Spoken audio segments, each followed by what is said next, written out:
Siempre hemos tenido la mala costumbre de meternos donde no debemos. No sé si es la edad, la falta de miedo, o simplemente que nos gusta probar hasta dónde podemos llegar sin que algo malo pase. Todo empezó una tarde calurosa de abril, en un bar pequeño y escondido del centro de Guanajuato. Éramos 5: Jorge, Lalo, Marisol, Carla y yo. Nos habíamos juntado para tomar unas cervezas después del trabajo, en una de esas pláticas que arrancan con risas y terminan con planes absurdos. Lalo, como siempre, fue el primero en abrir la boca. ¿Sabían que debajo de estos túneles hay otros que nadie visita? Ni los turistas ni los locales. Son túneles que llevan cerrados años porque pasaron cosas feas, dijo mientras movía la botella en círculos sobre la mesa. ¿Feas cómo qué?, preguntó Carla. A Carla le gustaba presumir que nada la asustaba. Había crecido en el barrio más bravo de León, decía, y eso le daba cierta inmunidad al miedo. Pero Lalo tenía una sonrisa que no se borraba fácilmente, una de esas que te avisa que lo que viene no es broma. Cosas feas como tráfico de personas, desapariciones. Dice mi primo que trabajó en la municipal que hace unos años encontraron ropa ensangrentada en uno de esos túneles. O sea, ni siquiera se sabe quién la dejó ahí o cuándo. Y hay otro que ni siquiera está en los mapas turísticos. Lo clausuraron porque... Bueno, mejor se los cuento luego. Eso fue suficiente para que la idea se sembrara. 2 cervezas después, y con un poco de presión grupal, ya estábamos planeando cómo colarnos al túnel olvidado.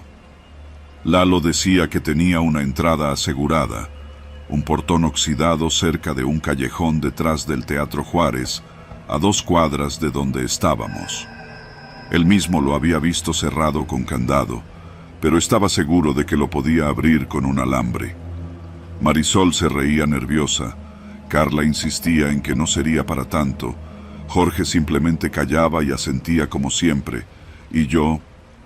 Bueno, yo seguí el juego. Nunca pensé que lo haríamos en serio. Llegamos al portón cuando el sol ya había desaparecido por completo, dejando solo las luces amarillas de las farolas titilando sobre el callejón. Lalo no mentía.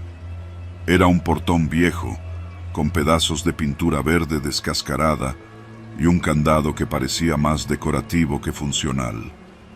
Nos turnamos para vigilar mientras él trabajaba con un gancho metálico que quién sabe de dónde había sacado.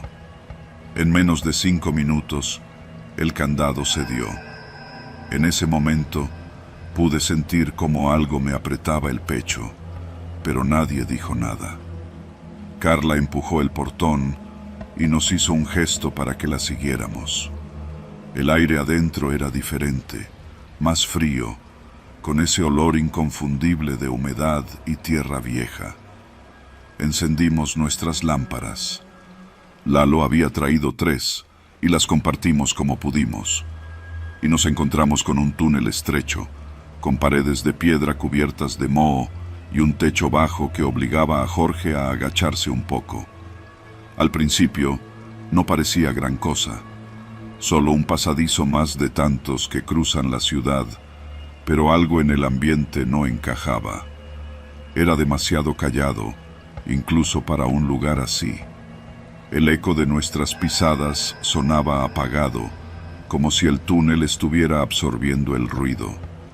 Caminamos en fila, con Lalo liderando y yo al final, intentando no pensar demasiado en la estrechez del lugar. Los túneles oficiales que había visitado antes eran amplios y cómodos en comparación con este. Aquí, las paredes parecían apretarnos, y la idea de estar bajo toneladas de tierra hacía que mi respiración se volviera pesada. Avanzamos unos 20 minutos en silencio, iluminando el suelo para no tropezar, hasta que llegamos a una bifurcación. ¿Por cuál?, preguntó Marisol, con la voz apenas audible. Lalo miró a ambos lados, pero no parecía seguro. Creo que por la derecha, dijo finalmente. No era exactamente el tipo de respuesta que inspiraba confianza, pero nadie quiso quedarse atrás. Giramos a la derecha, y fue cuando el ambiente empezó a cambiar de verdad. El aire se sentía más denso, como si fuera más difícil respirar. Y luego empezaron los olores. Primero, un ligero tufo a algo podrido, como carne vieja. Nadie dijo nada, pero pude ver cómo Carla arrugaba la nariz. Seguimos avanzando, aunque el ritmo se había vuelto más lento, casi cauteloso. Fue Marisol quien lo vio primero. «¿Qué es eso?», dijo, apuntando con la lámpara a un rincón. Allí, en el suelo, había un zapato. Era un zapato negro de hombre, cubierto de polvo, pero en buen estado. Parecía haber estado ahí por meses, tal vez años. Jorge lo levantó y lo examinó bajo la luz. No hay nada raro. Seguro alguien lo dejó. «No», dijo, aunque su voz temblaba un poco. Seguimos caminando, pero a cada paso nos encontramos con algo más. Primero fue una mochila rota, con un cuaderno dentro que tenía hojas arrancadas. Luego, un suéter manchado de algo oscuro que ninguno quiso identificar. Y después fue una billetera. Lalo la recogió y la abrió. Adentro había una credencial de elector. El plástico estaba amarillento, pero el rostro del hombre seguía visible. Era un tipo joven, tal vez de unos 30 años, con el cabello corto y un gesto serio. No tenía sentido que estuviera ahí, y menos en un lugar como este. «Esto ya no me gusta», murmuró Marisol. Nadie dijo nada, pero todos estábamos pensando lo mismo. Seguimos avanzando, pero la tensión se sentía en cada paso. Nadie quería ser el primero en decir que debíamos regresar, hasta que llegamos a una especie de cámara más amplia. Allí, la lámpara de Carla iluminó algo que nos dejó helados. Una fila de cajas de madera, apiladas contra la pared. Algunas estaban abiertas, y adentro había lo que parecían papeles viejos, pero también objetos personales. Más billeteras, relojes, fotos, incluso zapatos. «¿Qué es todo esto?», dijo Carla, con la voz quebrada. No tuvimos tiempo de responder. A lo lejos, en el túnel del que habíamos venido, escuchamos un ruido. Era un eco de pasos, lentos pero firmes, que se acercaban. Apagamos las lámparas de inmediato, conteniendo la respiración.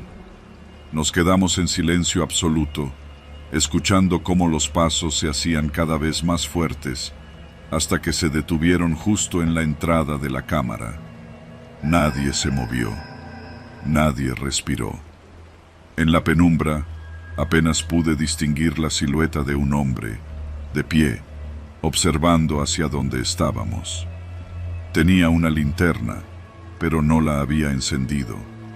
Se quedó allí por lo que parecieron horas, inmóvil, hasta que finalmente dio media vuelta y se perdió en la oscuridad. No sé cómo no nos descubrió, pero no nos quedamos a averiguarlo. En silencio, y con el corazón martillando en los oídos, retrocedimos por el túnel, cuidando de no hacer ruido. Llegamos al portón apenas conscientes de nosotros mismos, empujándolo con todas nuestras fuerzas y saliendo al callejón como si el aire nos fuera a devolver la vida. Desde entonces, ninguno de nosotros ha hablado del tema, pero a veces me despierto por las noches pensando en la silueta de ese hombre, en lo que hacía ahí y en qué habría pasado si no hubiéramos apagado las lámparas a tiempo.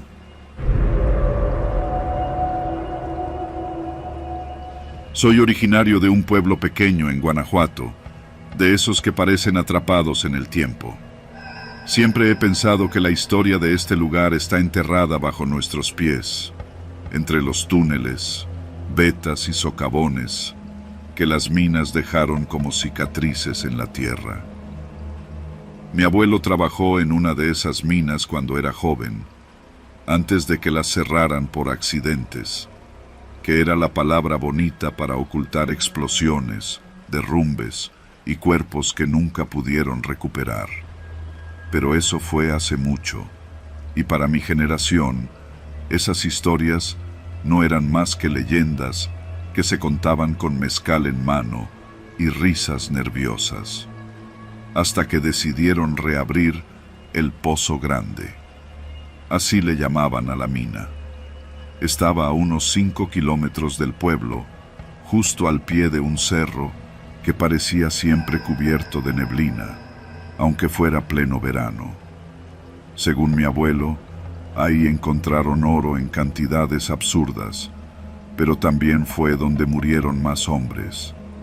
Cuerpos atrapados entre rocas, explosiones por acumulación de gas, incluso un túnel que se inundó de un día para otro. Esa mina es una trampa, decía siempre. La tierra ahí está viva y se come a quien sea que intente escarbarla. Pero los nuevos dueños no creían en esas cosas. Eran empresarios que venían de la ciudad, con trajes impecables, relojes caros y sonrisas falsas que prometían empleos y prosperidad para el pueblo. Yo no quería trabajar ahí, pero con un hijo pequeño y las deudas apilándose, no tenía muchas opciones. Así que, junto con otros 30 hombres, me presenté en la entrada de la mina la mañana que empezaron las contrataciones. Los primeros días todo parecía ir bien. Nos dieron cascos, botas y lámparas y nos dividieron en grupos. La entrada principal de la mina había sido reforzada con vigas nuevas y un sistema de ventilación que, según ellos, garantizaba nuestra seguridad. Pero los que habíamos crecido cerca sabíamos que no era suficiente. La tierra en Guanajuato es traicionera, y si no respetas las reglas, se cobra su precio. El trabajo era duro. Pasábamos horas picando roca, cargando escombros y buscando las vetas de mineral que los ingenieros nos aseguraban que estaban ahí. Al principio, nadie decía nada, pero todos empezamos a notar que el aire se sentía pesado, incluso con el sistema de ventilación funcionando. Había días en los que parecía que las paredes mismas de la mina nos apretaban, y cada vez que alguien golpeaba demasiado fuerte con el pico, todos nos tensábamos, esperando escuchar el crujido que anunciara un derrumbe. Pero los derrumbes no fueron lo primero que pasó. El primer hombre que desapareció se llamaba Ignacio. Todos le decíamos Nacho. Era un tipo grande, de esos que siempre están contando chistes y burlándose de todo, como si nada pudiera asustarlo. Una tarde, después del turno, no apareció en los vestidores. Al principio pensamos que se había quedado dormido en algún rincón, pero cuando entramos a buscarlo, no estaba. Lo último que alguien lo vio haciendo fue cargar un barril de herramientas hacia uno de los túneles más profundos, uno que los ingenieros habían dicho que todavía no era seguro. La búsqueda oficial duró 2 días. Mandaron a un grupo de rescatistas que entraron con arneses y tanques de oxígeno, pero no encontraron nada. Ni una herramienta, ni una lámpara, ni un pedazo de su uniforme.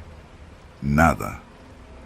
Los dueños de la mina cerraron el caso diciendo que seguramente había salido por otra entrada y que ya aparecería, como si fuera tan fácil perderse en un agujero en la tierra.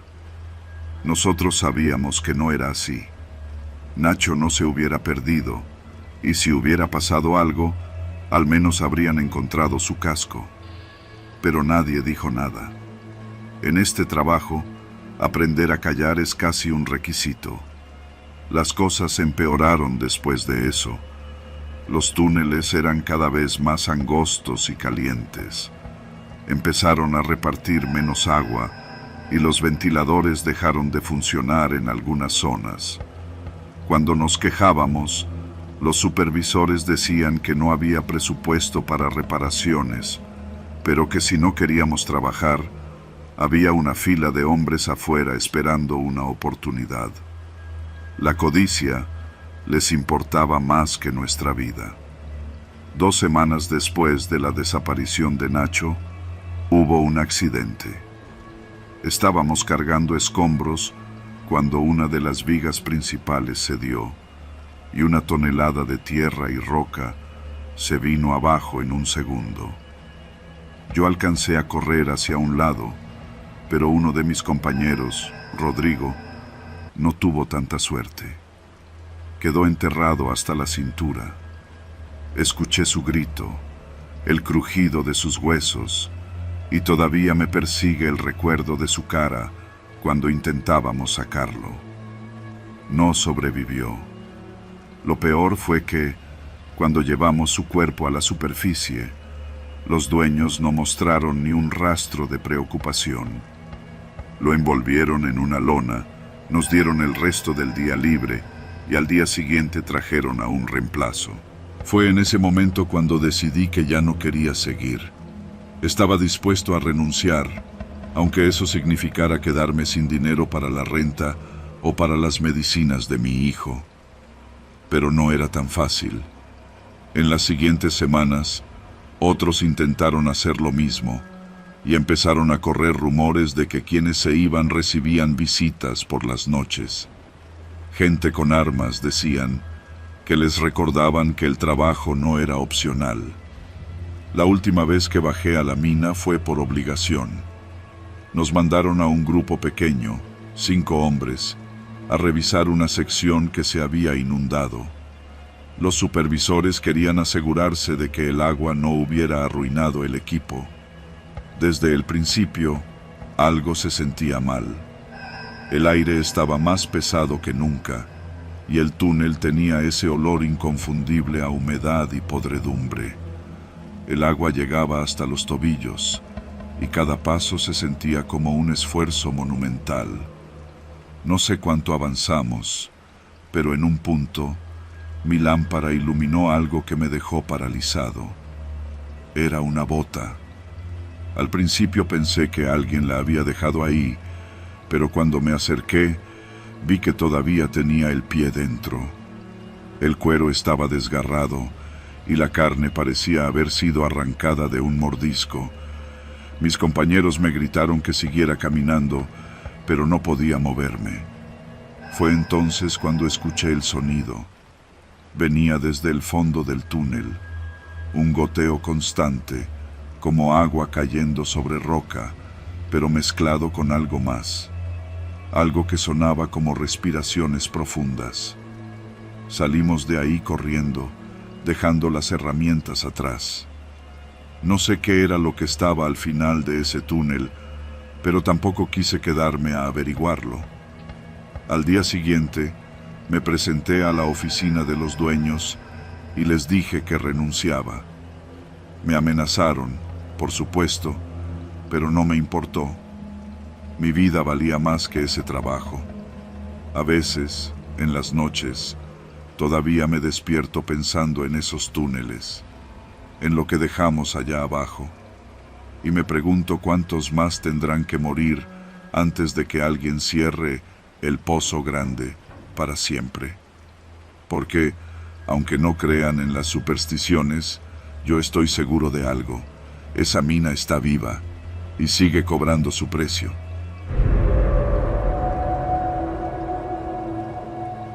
El caso llegó a mis manos casi por accidente. No soy el tipo de detective que suele aceptar desapariciones. Mi especialidad siempre ha sido el fraude corporativo, descubrir infidelidades, cosas así. Pero esta vez, la petición vino acompañada de una suma de dinero demasiado buena como para ignorarla.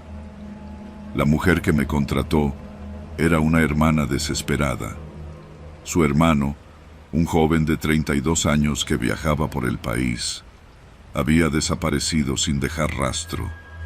Su última ubicación conocida, una pequeña posada en las afueras de Guanajuato, en plena zona serrana. Los policías no hacen nada, me dijo con los ojos enrojecidos y la voz rota. Dijeron que tal vez se fue con alguien o que no quiere ser encontrado, pero yo sé que algo está mal. Él no desaparecería así.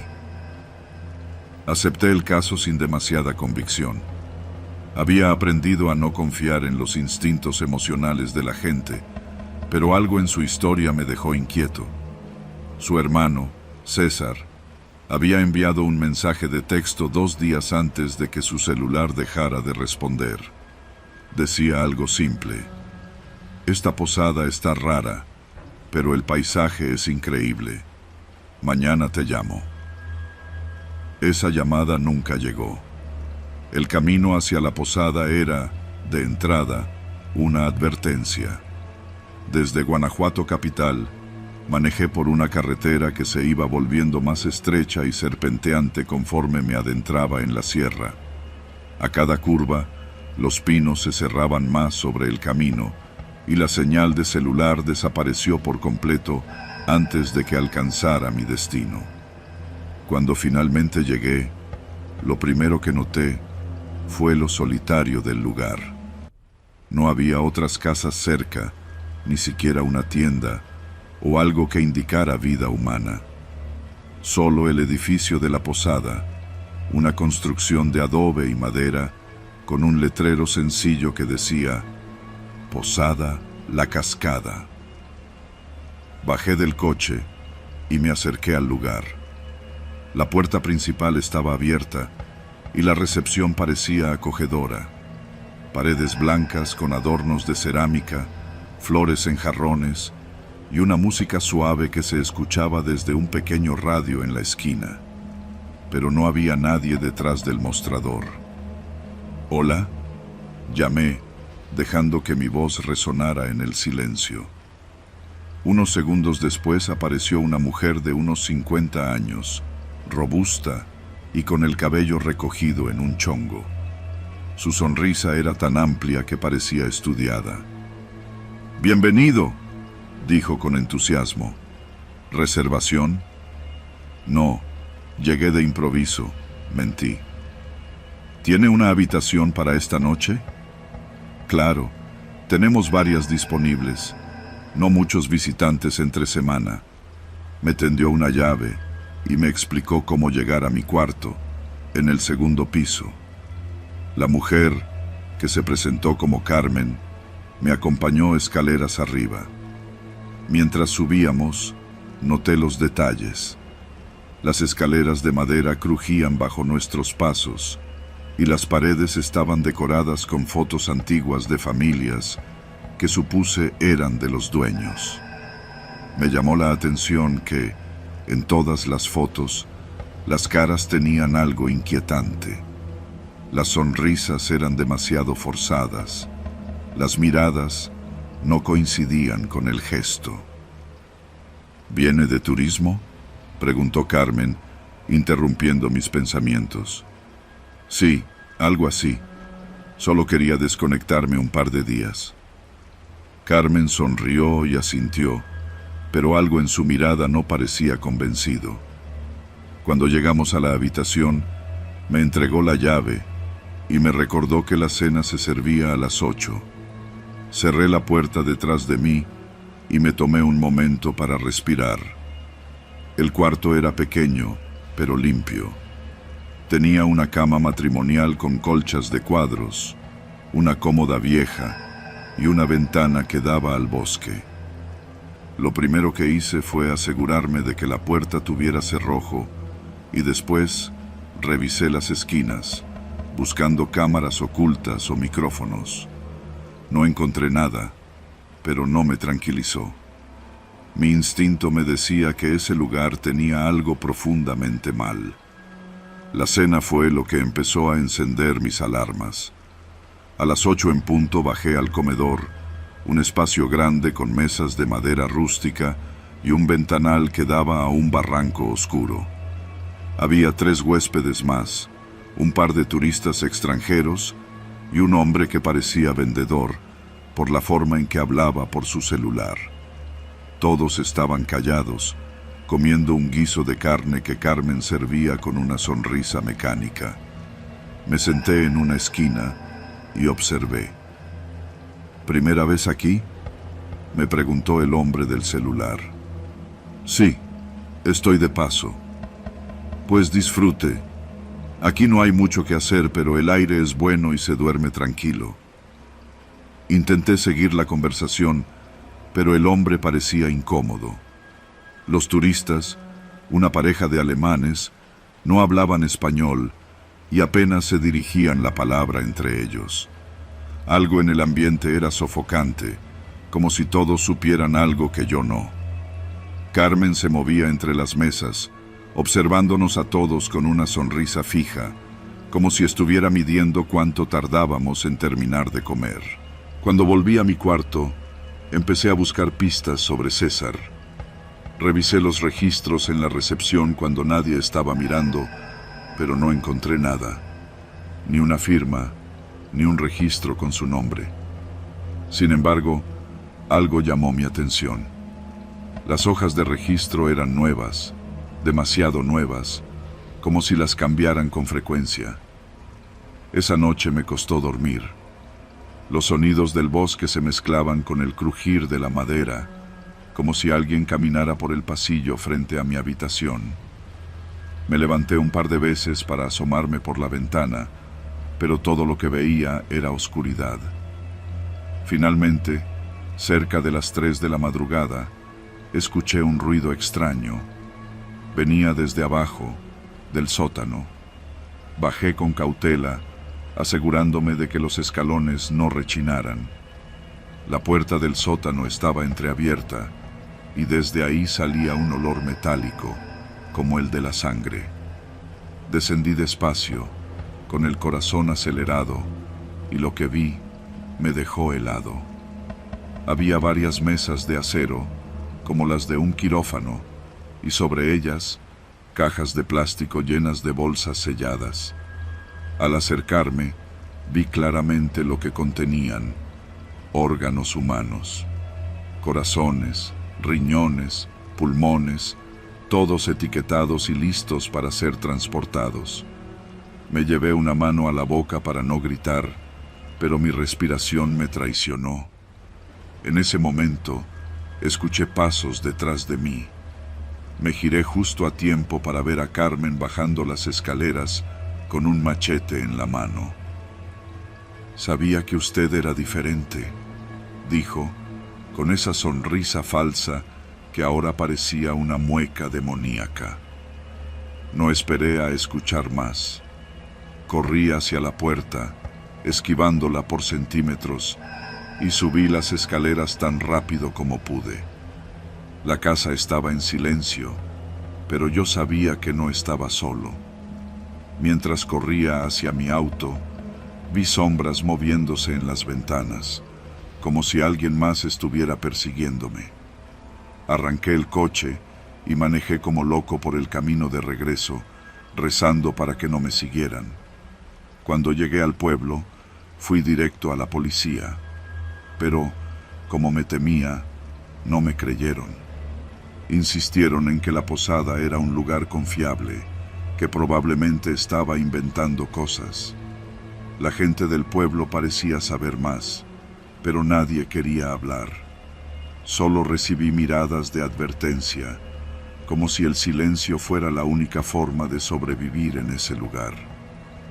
César nunca apareció, pero cada vez que veo una posada en un lugar remoto, no puedo evitar pensar en esa casa, en las bolsas llenas de órganos y en las sonrisas de esa familia que parecía tan amable. Al final, aprendí algo. No todos los monstruos viven en las sombras. Algunos te dan la bienvenida con los brazos abiertos.